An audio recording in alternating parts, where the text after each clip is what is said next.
Alright, hello! We're going to be playing a shoot 'em up or shmup. This is R-Type, an arcade classic.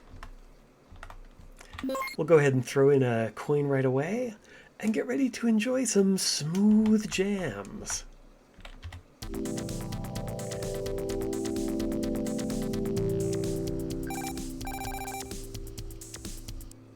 2, 1, let's go!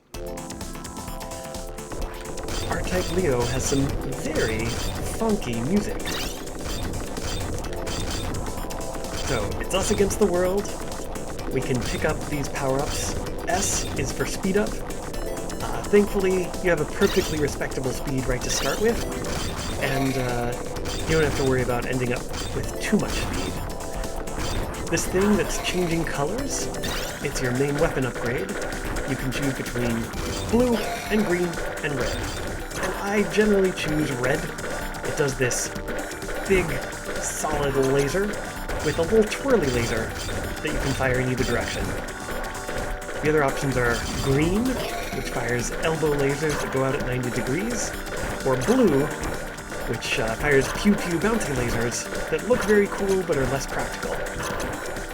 The other thing we can do with these pods is send them off and sick them on whatever monsters they want to find. So they're quite effective at doing damage. They have very limited charge, and the other thing is when they're out on offense, they're not sitting next to you and deflecting shots. So we'll use them on special occasions. The M is for missiles. Fires off some missiles that fly off to the top and bottom of the screen, and if they see something to fire at, they fly across at them. So at this point we've got our full offensive capability. We've got our built-in weapon, our red laser, and our missiles. And of course the pods that we can send out to do our bidding.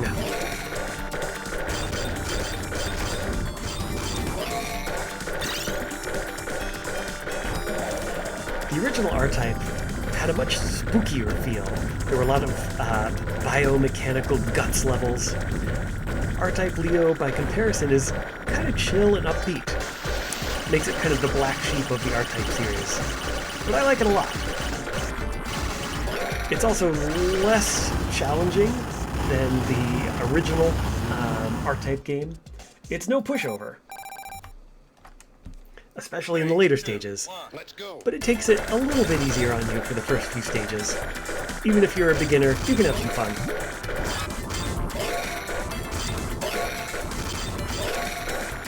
Second stage is this cool desert sunset vibe, with a decent number of falling rock walls to dodge away from.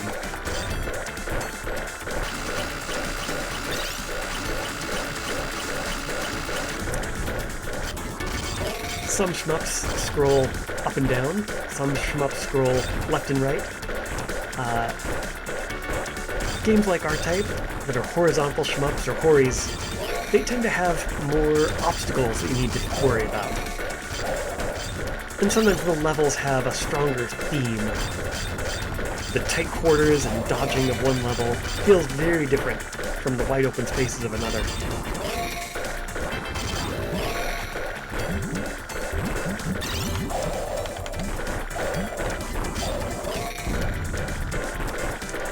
There's some differences between the Japan and world versions of this game. One difference is that in the Japan version you have just one button, where you tap to shoot and hold to send your pods out. That means you have a little bit less offense, because while you're doing the pods, you're not also firing your regular shot. The other big difference is in the Japan version, if you ever die, which you don't want to do, you get sent back to a checkpoint. In the world version, if you die, you just respawn. Makes it a little bit easier to make it past levels that you're not quite ready for. Of course, if you're going for the maximum possible score, you do want to die and milk points out of those checkpoints until you're out of extra lives. And here we are on boss number 2. He fires these spinny things as well as some conventional aimed shots. He's not such a big problem.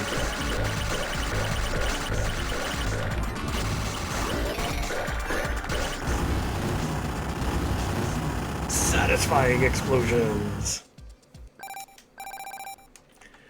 Now we're on the tropical forest.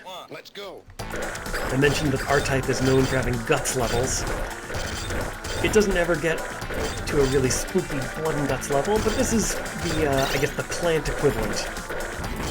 This is what happens when you don't follow the directions on the Miracle Grow package.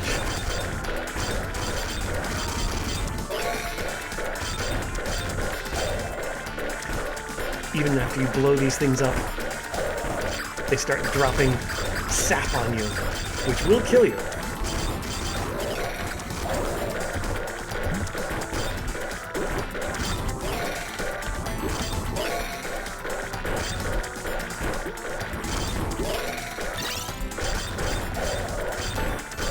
This level boss is the first boss that becomes a really serious problem.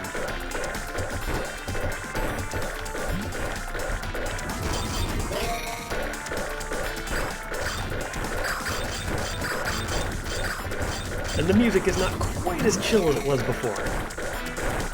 It's still good vibes. Alright, now we hide at the back and let the pods do some work. That ambush is an easy place to get killed off, just because there's so many things firing at you.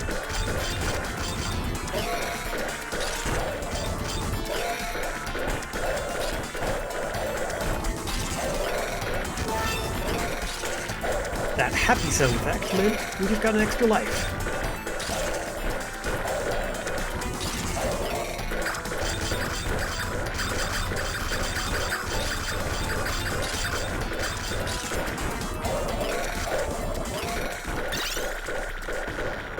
Alright, so here's a boss where you have to pat your head and rub your tummy at the same time. You have to worry about that sneaky thing, and the shots, and the big laser.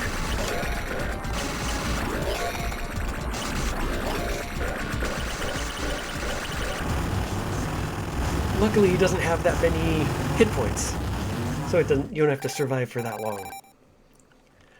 3, 2, 1. Let's go. The main gimmick of Area 4 is that you've got this floating continent up above that's going to be trying to squish you at the same time you're dealing with stuff down below.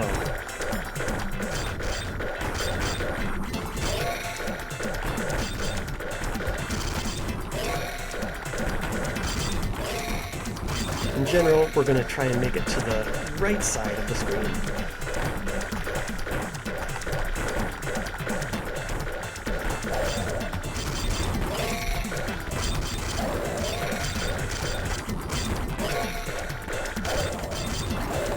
Yeah, all these individual enemies are weak alone, but together they fill the screen with a lot of shots.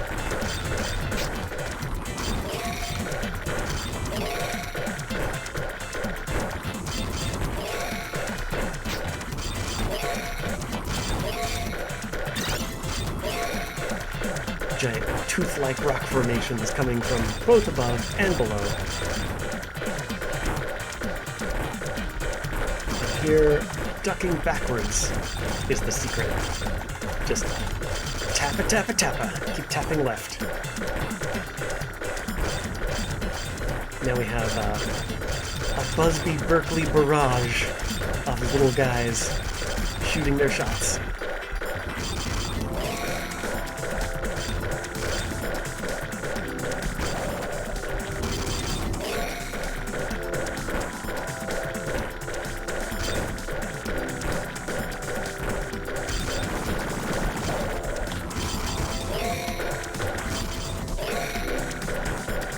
Yeah, the red laser is my favorite because it is good for dishing out a large amount of damage at something directly in front of you. It can also shoot directly behind you. Green has more coverage of the screen. Blue bounces around at random. to the first form, get a pushover. But then these guys are a problem. We focus on defense. Don't worry about offense. Offense takes care of itself.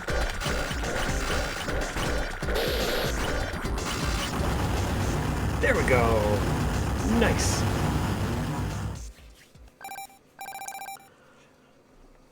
Three, two, one. Let's go. Now we're continuing our journey from outside to inside. We were in space, then we were traveling along the surface. Now we're inside these ruins. If you remember Galaxy Quest, then there's the weird room that has stomping walls for no apparent reason. This level is basically that room. Like, why does it work this way? What possible use would there be for all these stomping walls? But it is what it is.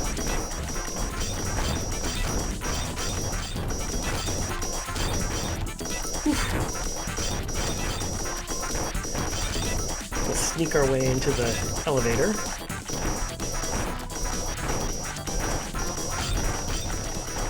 And then exit out on this side. And then get ready to shoot a lot of things.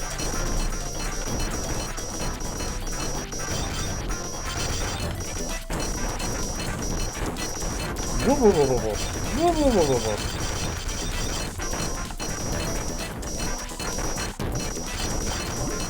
Alright, these guys will come from behind and shoot just as they go to the right.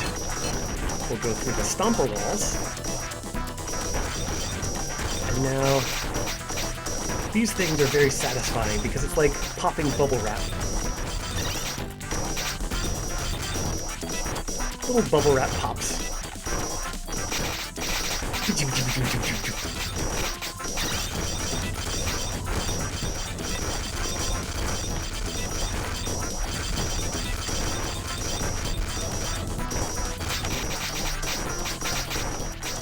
And we come to the end of our little bubble wrap adventures.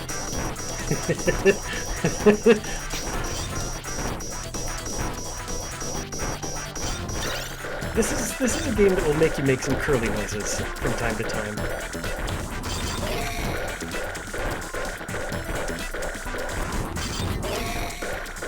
Alright. Now this guy is going to fire 3 barrages, and then he's going to make a loud beep as though he were yelling an obscenity far too obscene for Twitch and getting censored.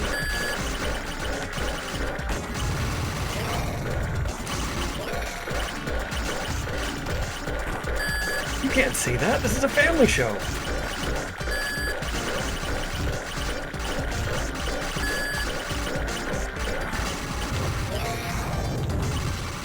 If I had to pick one boss battle from this game to say why I like it, it would be this one. Oh.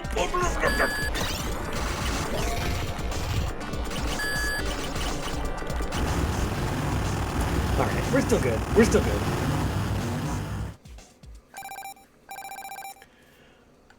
Three, two, one. Onward to the core of the planet.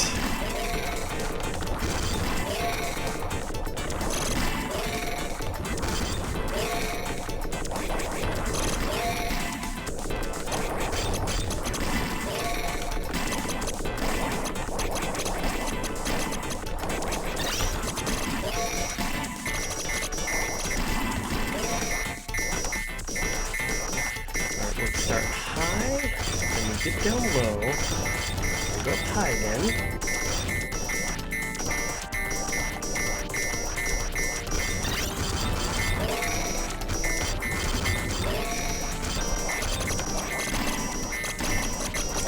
Alright, that first part of this stage is the most troublesome part of the entire game for me.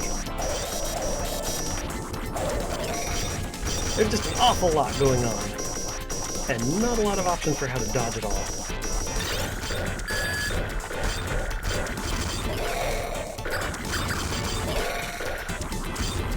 The rest of the level is a little bit more civilized. Which is not to say that it's easy.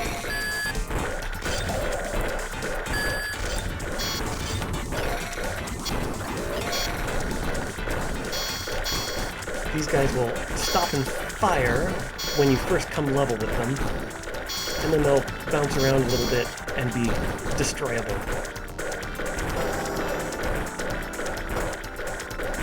So we want to hang back at first, let these guys get zapped, and then we want to go forward. And then we go even more forward.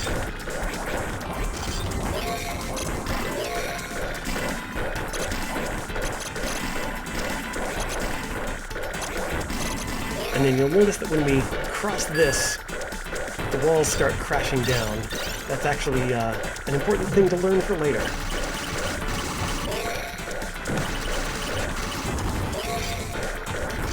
Alright, those stompy guys, they're the most difficult when you're first learning the level.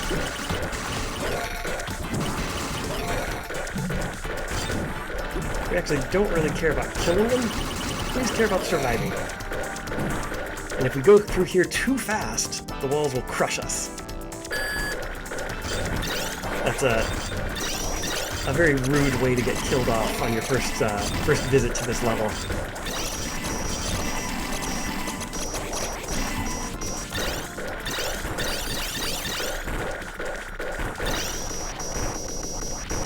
This boss is the key to high scores. You have to kill it with auto-fire at a very special time to score a lot of points. We're not going to be bothering with that. We're not using an auto-fire. We're just going for a nice, cozy 1 credit clear. Right, first form is easy. Second form is a little bit more stressful.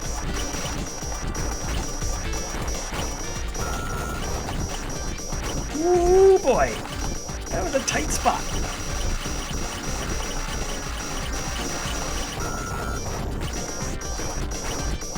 Yeah, the RNG in these shots makes them a little bit on the stressful side.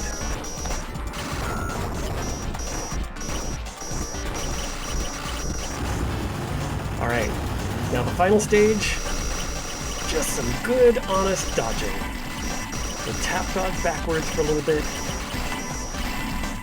and then we just have to read what's coming at us. Look for the nice, juicy openings. Don't worry about offense, just worry about dodging. And time! Oh, I didn't start the timer. And we're done! So that is a 1 credit clear of R-Type Leo.